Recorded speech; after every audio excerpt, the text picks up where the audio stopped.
jail in the meantime. See you again, folks. See you soon. Mga pulis dito ngayon, sinervisyoan ako ng warrant of arrest, so I'm going to jail in the meantime. Marami nagtatanong doon kay attorney, anong pangalan ni attorney Respicio? Jeril Respicio. Alam mo niyo, hindi ko nalalaman talaga kung siya inaresto at kung yan ay related doon sa ikinaso sa kanya ng COMELEC.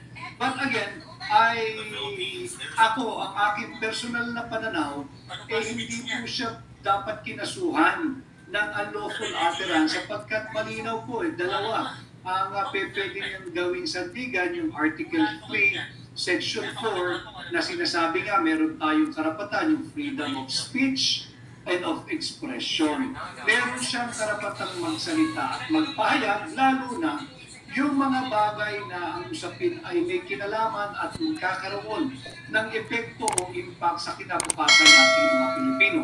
Bukod po dyan, meron ding Article 3, Section 7. So, isang article, Article 3, yung sa Section 4, tingnan din po niyo ay Article 3, Section 7.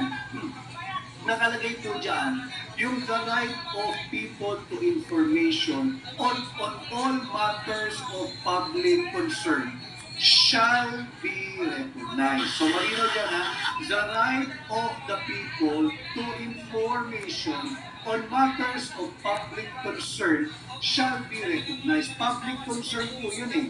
He was just, I believe, raising as an issue the vulnerability of the automated election system that will be used come May 12, 2025. And I think he's speaking not just as a candidate, but as a lawyer who is an advocate.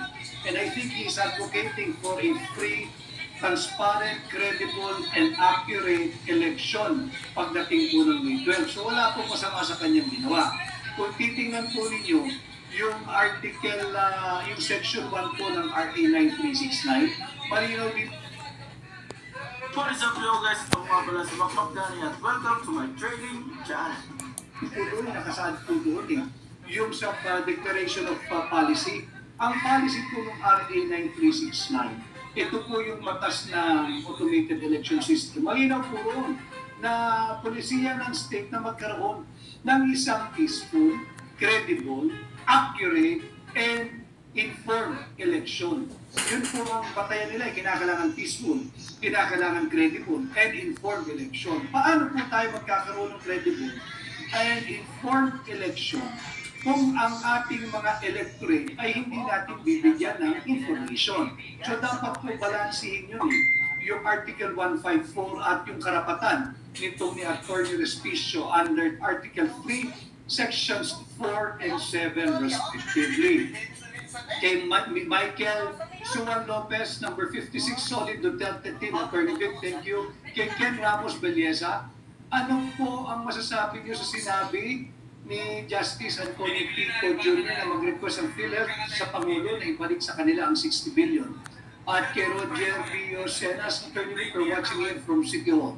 Yung pagbabalik po ng pondo, pag nakuha na po yun, hindi naman basta-basta pwedeng ibalik yun ng Executive Department yun. Mag-aantay na naman tayo ng next budget cycle, which is in 2026 budget, dahil lahat po ng appropriation revenue ay magdumula lamang katangi-tangi sa House of Representatives.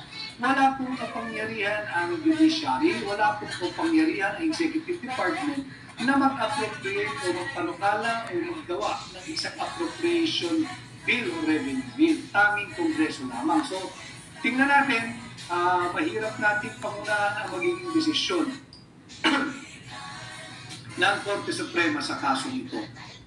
Hello, magandang gabi sa iyo, Antay-Kabataan Party List.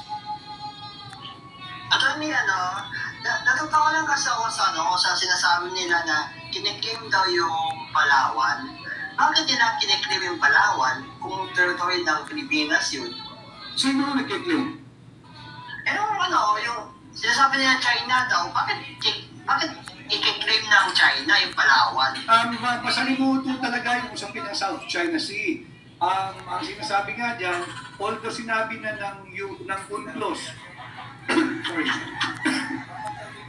ang naging decision po ng arbitral tribunal, yung UNCLOS, ay invalid yung China 9 line.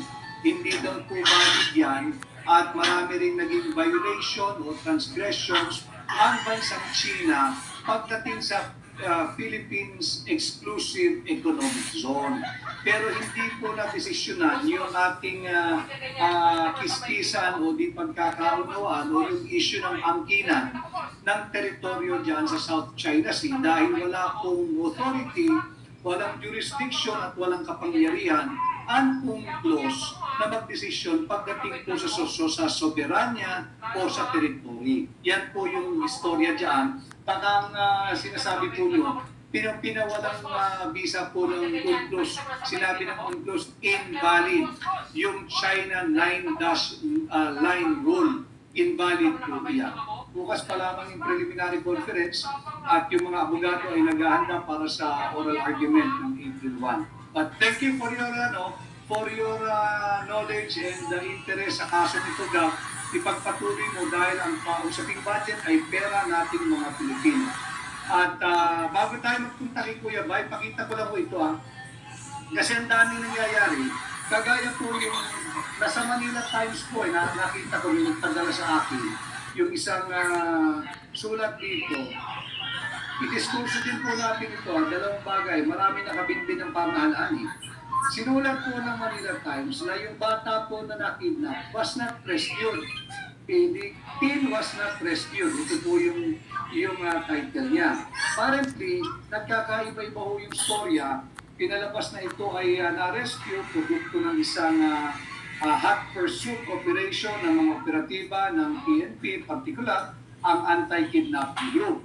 At nagresulta nga na binitawan di umano ng mga 22 suspects yung bata at na-rescue. Subalit may lumalabas ngayon dito sa Hayagang Manila Times na sinulat ni Franco Jose Baronia na ang title niya, Teen Was Not Rescued, according to report. At ang katotohanan, nandun na raw sa bahay ng kamag-anak yung bata sa isang private residence sa Parañaque City at binisita na lamang ng pulis. So, ano ba talaga ang totoo rito? Ito ba'y na-rescue o nagbayad ng ransom?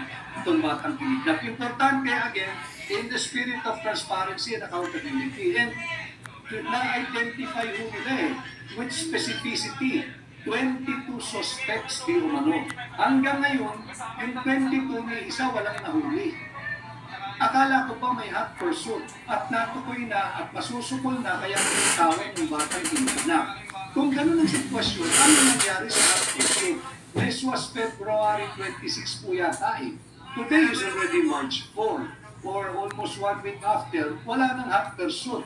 Nasaan na yung 22? So na-identify nila 22 yung suspect.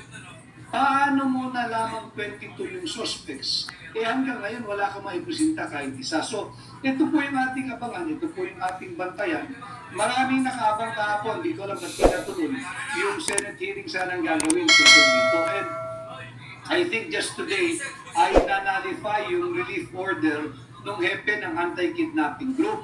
At siya ay muling ibinalik sa pwesto bilang hepe ng anti-kidnapping group, si Colonel, I listed down his name, yung hepe ng anti-kidnapping group na rinelieve dahil di umano, blunder yung operation. Pero makikita mo, nanalify yung kanyang relief order at ibinalik uli sa pwesto yung hepe ng anti-kidnapping group. And apparently, from different sources, mahusay yung operatibang yun. Init na pinag-uusapan ngayon sa social media ang tungkol sa di umano'y pagsampa ng kaso ng COMELEC laban sa isang abogado. Tinalakay sa live ni Atty. Vic Rodriguez sa kanyang Facebook page ang tungkol kay Atty. Harold Respicio na tumatakbong Vice Mayoralty candidate sa Isabela Province. Ayon kay Atty. Vic, wala siyang nakikitang mali para siya ay kasuhan sapagkat siya lamang ay naglalahad ng kanyang pangamba na baka magkaroon ng di umano hindi magandang mangyari sa resulta ng mga boto sa darating na halalan.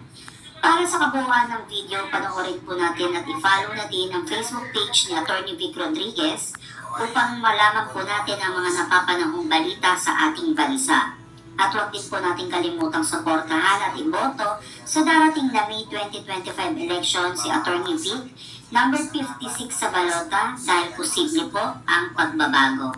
Muli maraming salamat mga kababayan, at mag-iwan po kayo ng inyong mga comment or suggestion tungkol dito sa inyong napanood na video clip ni Attorney Vic Rodriguez patungkol na dito sa abogadong nakasuhan ng Comelec.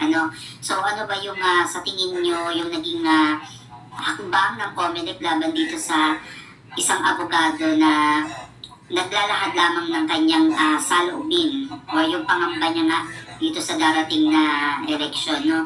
So, tignan po natin yung mga susunod na mangyayari, at huwag po tayong makalimot na mag-like at mag-share para always updated po kayo sa mga upcoming videos na i-upload natin. Maraming salamat at God bless po sa inyong lahat.